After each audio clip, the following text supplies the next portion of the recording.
Welcome back, and let's get a wrap up of the international news. Joyce Mahaja is in London for Around the World in 5. Good evening.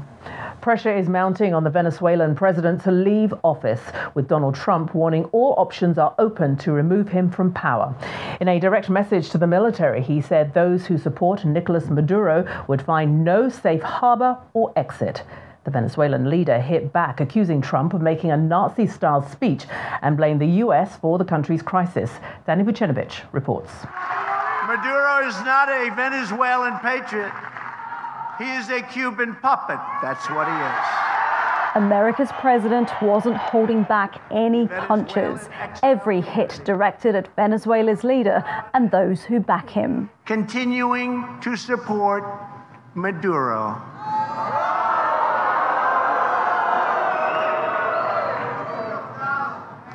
If you choose this path, you will find no safe harbor, no easy exit, and no way out. You will lose everything. Maduro went public with his response, lashing out in a televised address. Donald Trump was in Miami with a tired rhetoric questioning the right of our free country to adopt the ideas of human Christian socialism, our socialism, just like a Nazi-style speech to prohibit ideologies. The U.S. was one of the first to recognize Juan Guaido as Venezuela's rightful president, straining relations between the two countries even further. But Maduro, too, has powerful friends. In Argentina, hundreds of demonstrators marched against any possible military intervention by the states. And Russia is said to be delivering 300 tons of aid to ease the humanitarian crisis.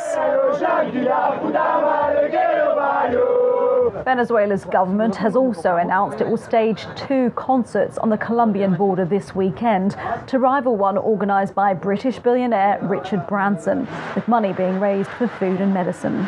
Danny Vucinovic, Channels Television News. An investigation is underway following the deaths of 3 policemen in Cairo. They were chasing a suspect wanted in connection with another attack when a bomb was detonated. Several other people were injured in the blast. A pilot has been killed and 2 others injured following a mid-air plane collision in India. It happened during a rehearsal for an air show. Witnesses say the wings of the aircraft clipped one another. It's the second deadly accident involving Indian Air Force planes this month. Fashion designer Karl Lagerfeld has died at the age of 85.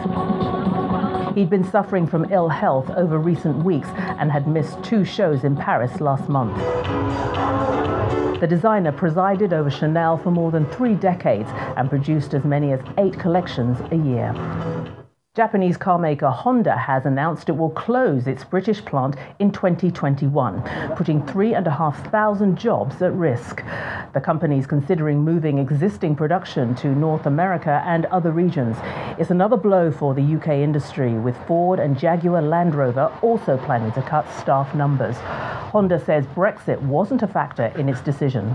This is actually being driven by some very big and really unprecedented changes in what we're seeing in our motor vehicle industry.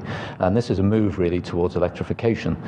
We started to see it in Europe, we've started to see it around the world, and it's in response to what our consumers are looking at and also what legislation is driving us towards. US Senator Bernie Sanders plans to run for president. The 77-year-old, who mounted a challenge against Hillary Clinton during the last campaign, says he'll seek the Democratic Party's nomination in 2020. Our campaign is not only about defeating Donald Trump, the most dangerous president in modern American history. It is not only about winning the Democratic nomination and the general election. Our campaign is about transforming our country and creating a government based on the principles of economic, social, racial, and environmental justice. President Trump is being sued over his decision to declare a national emergency to obtain funds for his wall along the Mexican border. The lawsuit was filed by a coalition of 16 U.S. states led by California. And finally, Russia is returning to the days of old, powering public transport with coal. A steam engine has been reintroduced to the railways for the first time since 1976. The journey gives passengers a glimpse of what life was like a century ago. Many of the houses along the track haven't been modernised and still look the same as they did when the steam era began. And that's your international news around the world in 5. We go now to Olumide Macaulay for sports news.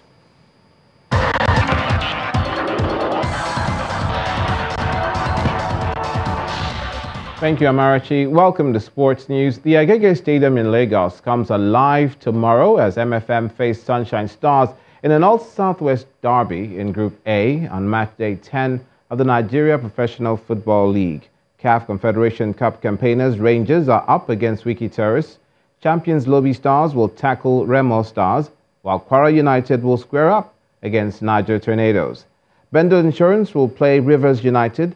Enyimba will battle Katsina United. In Group B, Nasarawa United will play Yobe Desert Stars, Plateau United versus Kada City, Kanu Pillars up against Abia Warriors, Akwa United versus FC Fanyuba, and El Kanemi Warriors versus Heartland. To the UEFA Champions League, it's all square as Bayern Munich are holding Liverpool to a goalless encounter in the first leg round at Anfield. Olympique Lyon and Barcelona also ended their encounter goalless. The return legs will hold on March the 13th in Munich and Barcelona. The Handball Federation of Nigeria have unveiled its squad list of 14 players for the IHF Women's Under-18 Challenge Trophy. Familiar faces in the team are Tony Yusuf, Chioma Omekwe, Justina Imaryaye, Hope Sunday of Plateau Peacocks, Kajidat Musabao of Seasiders Babes, and Tina Atansi of Abia Valiants. The IHF Challenge Trophy is billed for Niamey, Niger from February the 25th to March the 3rd, 2019. To wrestling now, where the Nigeria Wrestling Federation have confirmed that it will feature in the German Grand Prix and the Bulgaria Banking Series. The German Grand Prix runs from February the 22nd to the 24th in Domigan, while the Bulgaria tournament holds from February the 28th to March the 3rd in Rus. A contingent of 3 female wrestlers and a coach will depart Nigeria on Thursday ahead of the tournaments. The wrestlers, all Commonwealth champions, will be led by the coach Purity Aku. That's it on Sports News. The News at 10 continues shortly.